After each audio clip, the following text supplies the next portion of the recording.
근데 윤석열 총장은 달랐다고 좀 보입니다. 그 뭐 저만이 아니라 뭐 우리 최강욱 의원 등이 당시에 이제 공직기강 비서관으로 검증 책임자였기 때문에 더 구체적으로 얘기를 했습니다. 그 비서실장 노영민 의원도 네, 노영민, 여러 가지 네, 증언을 했죠. 네, 이 책에 다 실려 있습니다. 22년도에 오마이뉴스랑 뭐 네, 속았다 TV도 이렇게 했고요. 예, 인터뷰도 그는 하시고. 뭐 저도 이제 민정수석으로서 그 윤석열 당시 검찰총장 후보의 그런 검찰개혁에 대한 의견들을 확인할 수 있는 기회가 있었는데 당시에는 윤석열 검찰총장 후보자는 수사 기소 분리해도 된다.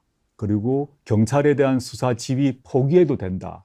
공수처 찬성한다는 이런 세 가지 핵심을 모두 찬성했습니다. 확고하게 본인이 그렇게 얘기를 했다는 물론이죠. 건가요? 그걸 뭐 그 노영민 실장, 최강욱 의원 등에게 다 그걸 여러 번 확인했기 때문에 적어도 서류상으로는 가장 개혁적인 검사가 되어 있었던 것입니다.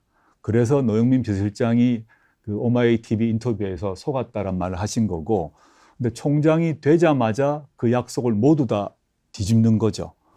실제 또 대통령이 되고 난 뒤는 뒤집을 뿐만 아니라 모든 것을 검찰 우위로 만들었고, 돌이켜 보면 이제 보통 이제 식자층 사람들은 자기가 어떤 했던 말이 있으면 그 했던 말을 지키려고 노력하고 1년 전은 물론이고 10년 전도 자기가 무슨 말을 했지 이 주제에 대해 생각을 해본다고 한다면 그렇게 아니라 이제 권력 중심의 그 인간형 같은 경우는 그게 중요하지 않고 즉 말이 중요하지 않고 말의 일관성은 중요하지 않아요. 지금 정합성도 시점, 중요하지 네. 않아요. 지금 시점에 내가 이 자리, 이 권력을 확보하기 위해서 어떤 말이 필요한가를 생각해서 말하는 경우가 권력형 인간이 아니겠습니까? 근데 이제 그걸 못 본 거죠. 민정수석으로서도 그렇고 네. 문재인 대통령도 그러시고 그 판단을 못 하신 거죠. 네. 그 점에서 제가 이 책에서도 밝혔는데 저는 뭐 누가 잘했다, 누가 잘못했다, 누구 탓이다 하지 않고 뭐 세밀한 얘기를 하지 않고 당시 제가 민정수석 비서관으로서 제가 최종적 책임을 지고 있다. 그 점에서 제가 부족했고 모자랐다 생각하고요.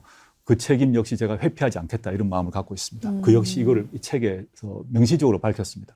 조국 민정수석의 법무부 장관 지명에 대해서 검찰총장으로서 반대할 수도 있어요. 반대 의사를 가질 수도 있어요.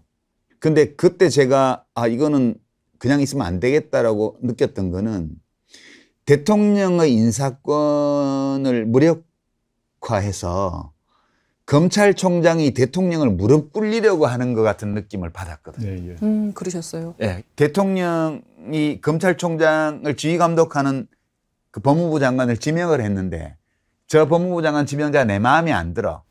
그러니까 하지 마세요라고 얘기를 했는데 대통령이 그냥 밀고 가니까 자기가 검찰총장으로서 자기 조직과 법이 부여한 권력을 동원해서 이제 가족 인질극을 벌이고 온 가족을 다 뒤를 털고 이렇게 해서 결국은 임명을 못하게 하려고 하는 것으로 저는 해석했어요. 그래서 이거는 12.12하고 똑같은 거예요, 이거는. 그러니까 이게 군사 조직이 아니어서 군사 반란이라고 말할 수 없는 거지만 검찰총장으로서 대통령의 인사권을 꺾으려고 대드는 행위는 보안사령관이 육군참모총장을 체포해서 감옥에 집어넣고 권력을 찬탈하려 한 거하고 똑같은 동기라고 저는 생각을 했어요. 그러니까 뭐랄까 이제 저는 문재인 대통령이나 혹은 뭐 조국 민정수석이나 뭐 노영민 비서실장 이런 분들이